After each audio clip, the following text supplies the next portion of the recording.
mendengarkannya. Dalam nama Yesus. Amin. Ya, puji Tuhan. Saudara, kita masih ada pada Matius pasal yang ke-8 dan saya akan tuntun saudara baca ayat 1 dan ayat yang kedua. Setelah Yesus turun dari bukit, orang banyak berbondong-bondong mengikuti dia. Maka datanglah seorang yang sakit kusta kepadanya, lalu sujud menyembah dia dan berkata, "Tuhan, jika Tuhan mau, Tuhan dapat mentahirkan aku." Jadi di hari Jumat kemarin saya sudah menyampaikan satu hal yang penting, bahwa kita tidak boleh menjadi orang Kristen yang berbondong-bondong atau orang Kristen yang kebanyakan. Tidak boleh, saudara, ya. Karena menjadi Kristen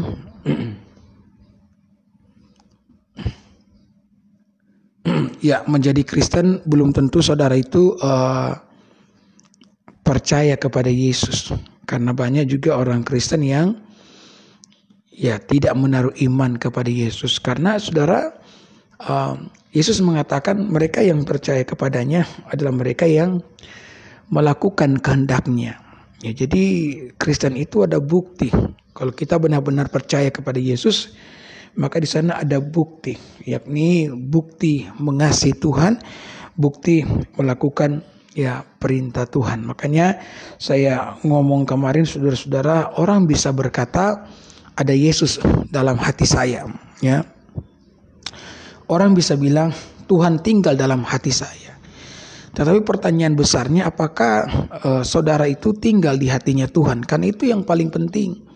Kita bisa bilang Tuhan di hati kita, tapi pertanyaannya apakah ya ada kita di hatinya Tuhan, ya. Kadang-kadang kan orang mau diajak ke gereja di hari Minggu begini dengan alasan, ketika diajak mereka bahkan tidak mau ke gereja, saudara-saudara, ya. Dengan alasan pendeta, Tuhan itu tidak perlu dicari-cari karena Tuhan itu ada di hati. Tuhan kok dicari, ya. Jadi biarkan saya pendeta di rumah, karena belum tentu mereka yang rajin masuk gereja dengan saya yang jarang masuk gereja. Belum tentu iman dan kehidupan mereka itu, pendeta, ya. Ini kan kebalik, saudara. Kalau kita punya filosofi begitu, ini filosofi yang sesat. Kalau mereka saja yang sering ke gereja, iman mereka ya tidak karuan, katakanlah, ya. Kalau mereka saja yang rajin masuk gereja, ya, hidup mereka tidak karuan, katakanlah. Apalagi saudara yang jarang masuk gereja. Betul enggak, ya? Hari Minggu itu saudara wajib ke gereja. Karena saya melihat banyak orang Kristen, kalau hari Minggu itu ada acara tinju, ya, apalagi acara tinjunya jam 9 pagi atau jam 10 pagi. Mereka lebih memilih untuk diam di rumah nonton tinju daripada mereka ke gereja, ya.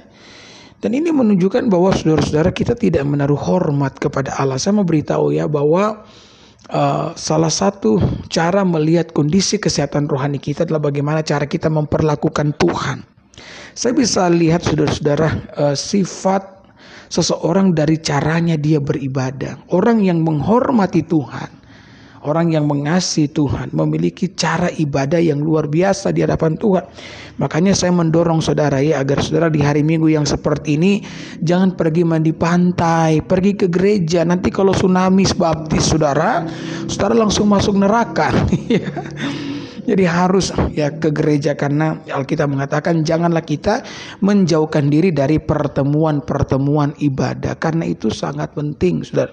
Ada yang berkata, pendeta, saya lagi sakit hati, saya lagi dalam masalah, bagaimana mungkin saya ke gereja? Sebenarnya kalau kita dalam masalah pergumulan, ya, seharusnya kita harus lebih dekat dengan Tuhan. Bukannya ketika kita mengalami masalah, kemudian masalah itu menjauhkan kita dari Tuhan. Saya mau tanya sama saudara, memangnya ketika kita dalam pergumulan, kita bisa menyelesaikan pergumulan itu sendiri? Mampukah saudara menyelesaikan pergumulanmu tanpa pertolongan daripada Tuhan? Saudara, mengandalkan kekuatan kita dalam menghadapi sebuah pergumulan adalah keputusan yang paling bodoh yang dapat kita ambil dalam hidup ini. Karena Alkitab sudah menuliskannya dengan jelas bahwa terkutuklah orang yang mengandalkan kekuatannya sendiri, tetapi diberkatilah orang yang mengandalkan Tuhan. Amin. Maka saya berdoa biar setiap saudara yang mendengarkan saya menyampaikan firman Tuhan di hari ini adalah orang-orang yang menguduskan hari Minggu untuk datang dan beribadah kepada Tuhan, menyembah Dia. Kenapa? Karena Dia adalah Allah yang layak untuk disembah atas segala kebaikan yang telah dicurahkannya di tengah-tengah kehidupan saya dan saudara, ya. Banyak loh orang di hari Minggu ketika diajak ke gereja dia bilang, "Oh, Tuhan tidak perlu dicari pendeta, karena Tuhan itu di hati saya. Nah, saya balik tanya, kalau Tuhan di hatimu, pertanyaannya apakah kamu di hatinya Tuhan? Ya, maka pertanyaan ini sulit untuk dijawab. Ya, yang berkenan di hadapan Tuhan bukan Tuhan di hati manusia, tapi manusia itu ada di hatinya Tuhan. Dan saya berdoa biar setiap saudara ada di hatinya Tuhan. Ya, maka kita mengatakan ketika Yesus turun dari gunung, maka orang berbondong-bondong datang. Nah, ketika di tengah-tengah keramaian itu, maka datanglah seorang yang sakit kusta kepadanya, lalu sujud menyembah dia dan berkata, Tuhan, jika Tuhan mau, Tuhan dapat mentahirkan aku. Nah, saudara, orang kusta ini pada akhirnya mengalami yang namanya kesembuhan. Puji Tuhan ya. Maka saya ingin menyampaikan beberapa hal yang membuat orang kusta ini mengalami kesembuhan. Yang pertama, saudara, orang kusta ini dia mau datang kepada Tuhan. Saudara tahu enggak bahwa segala sesuatu yang baik dalam hidup kita itu berawal ketika kita itu mengalami Tuhan dalam hidup ini. Segala sesuatu yang baik dalam hidup kita akan mulai terjadi ketika kita menempatkan Tuhan di dalam hati kita. Ya, saya bersyukur saya mengalami pengenalan akan Tuhan. Ya, ketika saya duduk di bangku kelas 1 SMP, saudara, itu saat dimana saya mengalami kelahiran baru. Roh saya dijamah oleh Yesus. Dan saya benar-benar mengalami pengenalan akan dia. Dan saya tahu bahwa momen itu, peristiwa itu, pengalaman itu adalah pengalaman terbesar yang pernah terjadi dalam kehidupan saya. Jadi kita bisa mengalami kebaikan ketika saudara-saudara kita mengalami satu momen di mana kita bertemu dengan Tuhan di dalam hidup ini. Itu adalah pengalaman terbesar yang dapat engkau alami dalam kehidupan saudara. Bayangkan Alkitab mengatakan orang kusta ini datang kepada Tuhan. Saya mengatakan ini adalah sesuatu yang besar, sesuatu yang dahsyat, saudara. Kenapa? Karena berhubung dengan penyakit yang dialaminya. Saudara, orang kusta itu kalau sembarang masuk bisa dirajam dengan batu loh sampai mati. Karena mereka itu dianggap pembawa virus seperti orang yang sakit corona. Saya bisa bayangkanlah kita lagi kumpul-kumpul rame-rame, tiba-tiba orang yang sakit corona nongol di depan kita sambil batuk-batuk lagi, tanpa masker lagi. Bagaimana respon saudara? Pasti saudara akan marah-marah dan mengusir dia kan? Nah, apalagi orang kusta ini, kita mengatakan berbondong-bondong orang di situ, berarti ada orang banyak. Di tengah-tengah kerumunan orang banyak, dia datang kepada Yesus. Ya, ada resiko enggak? Ada resikonya. Resikonya bisa mengalami kematian, tapi mungkin dalam hati orang kusta itu berkata, ya, hidup pun tidak ada gunanya kalau saya sakit kusta. Kalau saya harus dirajam dengan batu sampai mati karena saya mau datang kepada Yesus, maka biarlah itu terjadi. Karena hidup pun tidak ada gunanya. Saudara, saya ingat ya ada ayat Alkitab yang begitu luar biasa dalam kitab Mazmur. Dikatakan di sana begini, bahwa bagaikan rusa yang haus akan sungai, demikianlah jiwaku haus akan Engkau. Saudara, rusa itu kalau benar-benar haus, dia akan minum. Sekalipun di dalam air itu ada seekor buaya, ada ratusan buaya. Kalau rusa itu didorong oleh rasa haus yang luar biasa, maka dia akan tetap minum. Sekalipun di dalam sungai itu ada bahaya yang mengancam nyawanya. Lah, sama dengan orang kusta ini, sekalipun mungkin dia akan mati, ya, dia tidak peduli, karena mau hidup juga tidak ada gunanya. Ya, hidup tanpa Tuhan, hidup tanpa kesembuhan dari sakit kustanya tidak ada gunanya, maka dia mau datang kepada Yesus. Ya, maka hari ini saudara-saudara, datanglah kepada Tuhan. Kadang-kadang Tuhan mengizinkan pergumulan yang kita alami, beban yang kita rasakan pada hari ini, bukan untuk menyiksa kita. Ya, beban pergumulan yang Tuhan izinkan terjadi untuk mendorong kita datang kepada Tuhan. Sebagai hamba Tuhan, saya sudah melihat itu banyak, saudara-saudara ya, orang-orang mengalami Tuhan itu berawal dari pergumulan berat yang mereka rasakan. Bukan hanya kita, bahkan Alkitab juga mencatat tokoh-tokoh di dalam Alkitab. Ya, dari sekian banyak tokoh di sana ada seorang wanita yang bernama Hana. Saudara, Hana ini Alkitab mengatakan dia adalah seorang wanita yang mandul. Mandul dia, saudara. Ya, hal ini menjadi sesuatu yang sangat berat bagi Hana. Kenapa? Karena dia adalah istri dari seorang imam. Saudara, di zaman itu kalau orang mandul dianggap kena kutuk loh. Ya. Sehingga dia menanggung beban, ya, bukan hanya beban kemandulannya, tapi beban rasa malu, ya. Kadang-kadang kan seperti itu dalam kehidupan kita, ketika kita mengalami sebuah pergumulan kehidupan, sepertinya kita merasa kita ini manusia kelas paling bawah kan. Oleh karena pergumulan yang kita alami, kita benar-benar malu dengan kita benar-benar malu dengan orang-orang yang ada di sekitar kita. Ya, maka Hana kemudian mulai menuntut kepada suaminya agar dia pun diberikan seorang anak, ya. Dan suaminya berkata kepada Hana, apakah aku Tuhan sehingga aku dapat memberikan kepadamu seorang anak laki-laki? Bukankah aku lebih berharga daripada 10 anak laki-laki? Ya, ini gombal semata, ya. Ini ucapan hanya untuk menghibur hati Hana yang lagi dalam keadaan susah, saudara-saudara. Ya. Ketika kita dalam sebuah tekanan kehidupan, jangan lari kepada manusia. Manusia itu hanya akan membuat kita mengalami kekecewaan siapapun dia. Saudara, Hana lari kepada suaminya loh. Dia menuntut agar suaminya kasih dia anak. Siapakah Elkana sehingga bisa memberikan dia seorang anak? Saudara, saya mau beritahu ya. Kadang-kadang kita akan mengalami kekecewaan daripada orang-orang di sekitar kita. Bukan karena mereka jahat. Bukan karena mereka sengaja menyakiti kita. Tetapi mereka hanyalah manusia. Ya. Jadi kalau saudara mengandalkan manusia, itu yang akan terjadi, Bapak Ibu. Ya. Kita akan mengalami kekecewaan, bukan karena mereka sengaja, bukan karena mereka melukai kita, tapi karena mereka hanyalah manusia. Apa yang kita harapkan dari seorang manusia? Maka daripada saudara mengalami yang namanya kekecewaan oleh karena keinginan saudara tidak terkabulkan oleh seorang manusia, maka datanglah kepada Tuhan, harapkan Dia, karena Dia adalah Allah yang mendengar, dan sampai sekarang Dia Allah yang menjawab doa-doa setiap kita. Alkitab mengatakan dengan jelas bahwa hati yang terluka, ya, tidak akan dipandang hina oleh Tuhan. Dia ada bagi setiap kita. Dia mendengar seruan kita, dan Alkitab mengatakan Dia menjawab doa-doa kita. Yang percaya saudara bisa ketik amin. Haleluya. Dia mendengar, haleluya, seruan-seruan kita. Maka saudara, ketika dia datang ya di hadapan Yesus, hal yang kedua kita mengatakan bahwa ya dia tersungkur, dia bersujud, ya. Lalu dia sujud menyembah Dia dan berkata, Tuhan, jika Tuhan mau, Tuhan dapat mentahirkan aku. Ya. Jadi dia sujud menyembah, ya. Saudara tahu, ini adalah sikap yang Tuhan inginkan dari dalam hati setiap kita. Kita memiliki sikap hati yang menyembah Dia, karena memang hanya Dia yang layak untuk ditinggikan di dalam kehidupan ini. Amin. Ketika bebanmu terlalu berat, jangan meninggi, saudara. Engkau harus tersungkur di depannya, karena engkau tahu kebaikan hanya datang daripadanya. Engkau bisa mengalami sukacita, engkau bisa mengalami kelegaan, kelepasan dari semua kesesakan dalam hidupmu. Semua itu berasal daripada Tuhan. Maka tersungkurlah di hadapan Yesus.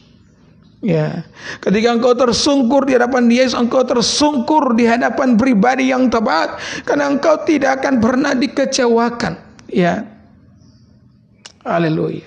Sambil dia tersungkur, dia pun berkata, Tuhan, jika Tuhan mau, Tuhan dapat mentahirkan aku. Saudara, ini merupakan sebuah kerendahan hati yang luar biasa. Kenapa dia tidak berkata, Tuhan, sembuhkan aku? Tapi dia berkata, jika Tuhan mau, Tuhan dapat mentahirkan aku. Karena dia sadar dengan penyakit yang dialaminya. Saudara, penyakit kusta itu penyakit hina. Saya sudah berkhotbah mengenai kusta berkali-kali. Ya. Orang tuh kalau sakit kusta, ya, dianggap sampah masyarakat loh. Makanya itu dia berkata, kalau Tuhan mau, Tuhan dapat mentahirkan aku. Ya. Ya. Orang yang sakit kusta itu dianggap sampah masyarakat. Orang yang sakit kusta, saya jelaskan sekali lagi, mungkin saudara yang ya baru pertama kali mendengarkan saya. Orang yang sakit kusta di zaman dulu itu dipakaikan lonceng, saudara. Lonceng itu bunyi, ya, kalau dia bunyi maka dia harus teriak najis. Nah, ketika dia berkata najis, lonceng bunyi itu bukan untuk mengingatkan dirinya, tetapi untuk mengingatkan orang lain bahwa harus jaga jarak dengan dirinya, ya. Karena kalau orang sehat bersentuhan dengan orang kusta, maka orang itu perlu melakukan ritual pentahiran selama berhari-hari. Kalau orang kusta tuh lewat di pinggiran orang jualan, di situ tidak akan ada lagi orang yang datang beli, saudara-saudara. Ya. Saudara mau ngomong dengan orang kusta itu ada aturannya. Kalau angin bertiup dari arah dia, saudara perlu berdiri jauh-jauh 50 meter. Kalau angin bertiup dari arah saudara, boleh 5 meter, saudara ya. Bayangkan kalau saudara kena kusta pada waktu itu, maka segala sesuatu pun, apapun yang engkau punya keluarga, engkau punya harta, tiada artinya lagi. Engkau akan diisolasi, terisolir, engkau dianggap sebagai sampah masyarakat. Bahkan kalau mau ibadah, saudara-saudara, itu dinding-dinding tempat ibadah itu biasa dilubangi, agar orang kusta itu ibadah dari luar bangunan dan mereka hanya bisa mengintip dari lubang yang dibuat di dinding-dinding. Saudara bisa merasakan betapa hinanya dan terpisahnya orang kusta itu dari masyarakat. Dia itu bukan hanya menanggung mental yang berat, tapi juga sakitnya itu luar biasa. Orang tuh kalau sakit kusta kan meleleh, keningnya bisa meleleh, hidungnya bisa meleleh, dan benar-benar sangat menderita. Maka dengan kesadaran itu dia tersungkur di hadapan Yesus dan dia berkata, jika Tuhan mau, Tuhan dapat mentahirkan aku. Artinya saudara-saudara, bahwa orang kusta ini tahu bahwa Tuhan itu dapat menyembuhkan dia. Tapi menjadi pertanyaan, apakah Tuhan yang mampu ini mau menyembuhkan dia? Bukankah ini yang menjadi pertanyaan setiap kita? Semua kita tahu bahwa Tuhan itu, saudara-saudara, mampu. Saudara tanya sama anak SD, Tuhan mampu enggak menyembuhkan orang, memulihkan orang? Mereka akan jawab dengan mudah, mampu lah. Kalau bicara soal Tuhan, tidak ada yang mustahil bagi Tuhan. Betul enggak? Tetapi pertanyaan besarnya, apakah Tuhan yang mampu ini mau tidak dia menjamah orang kusta? Mau tidak dia menjamah kehidupan saya dan saudara? Mau tidak dia menyatakan kemurahan dan kebaikannya bagi setiap kita? Haleluya. Maka saya baca ayat yang ketiga. Ini respon Yesus ketika ditanya, jika Tuhan mau, Tuhan dapat mentahirkan aku. Ayat 3. Lalu Yesus mengulurkan tangannya, menjamah orang itu dan berkata, aku mau, jadilah engkau tahir. Seketika itu juga tahirlah orang itu daripada kustanya. Saudara, Alkitab mengatakan Yesus mengulurkan tangannya dan menjamah kulitnya yang penuh dengan virus kusta. Ini tidak boleh dilakukan oleh orang sehat kepada orang kusta. Tidak boleh bersentuhan dengan orang kusta. Kenapa Yesus perlu jamah? Katakan sepatah kata, Yesus pasti bisa melakukannya. Betul enggak? Bukankah ada seorang yang beriman, guru, katakan sepatah kata saja, aku yakin anakku pasti sembuh. Sepatah kata saja, Yesus bisa menyembuhkan. Tapi Yesus ketika menyembuhkan orang kusta, dia bukan hanya berucap, tapi dia mengulurkan tangannya dan dia menyentuh kulit kustanya. Sudah tahu kenapa? Karena sudah lama rasanya orang kusta ini tidak mendapatkan sentuhan tangan seorang manusia. Menyedihkan sekali, saudara-saudara, kalau kita tidak pernah mendapatkan sentuhan kasih dari seorang manusia. Menyedihkan sekali. Kita ini adalah makhluk sosial yang tidak bisa hidup sendiri, saudara. Engkau diciptakan oleh Tuhan untuk hidup dalam sebuah keluarga.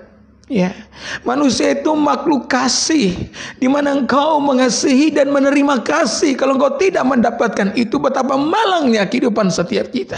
Dan Yesus tahu bertahun-tahun mungkin dia tidak lagi merasakan jamahan tangan manusia. Maka Yesus pun menjamah, saudara, kulit kustanya. Saudara tidak perlu takut kalau Yesus akan terjangkiti. Kenapa? Karena kuasa yang ada dalam diri Yesus jauh lebih besar daripada kuasa virus kusta yang ada dalam tubuh orang itu. Amin. Yesus mengulurkan tangannya dan menjamah dia sambil berkata, aku mau, jadilah engkau tahir. Saya yakin ketika Yesus melakukan itu, bukan cuma kustanya yang sembuh, hatinya yang sunyi pun mengalami kesembuhan. Dia merasakan penerimaan untuk pertama kalinya semenjak dia mengalami yang namanya penyakit kusta. Haleluya. Saudara, mungkin engkau juga sementara dalam kegelisahan, pergumulan yang menahun, dan engkau mulai bertanya, apakah Tuhan mau menyembuhkan saya? Apakah Tuhan mau memulihkan saya? Apakah Tuhan mau memberkati keluarga saya? Maka ini yang menjadi jawabannya. Tuhan mau melakukannya bagi setiap kita. Dia mau menolong setiap kita. Dia mau menyatakan kuasanya bagi setiap kita. Dia mau agar saya dan saudara mengalami kemurahan dan kebaikannya, bersuka cita oleh karena kebaikan-Nya di tengah-tengah kehidupan saya dan saudara. Maka mari beriman hari ini, percaya kepadanya. Dia Tuhan yang tidak akan pernah membiarkan dan meninggalkan setiap kita. Amin.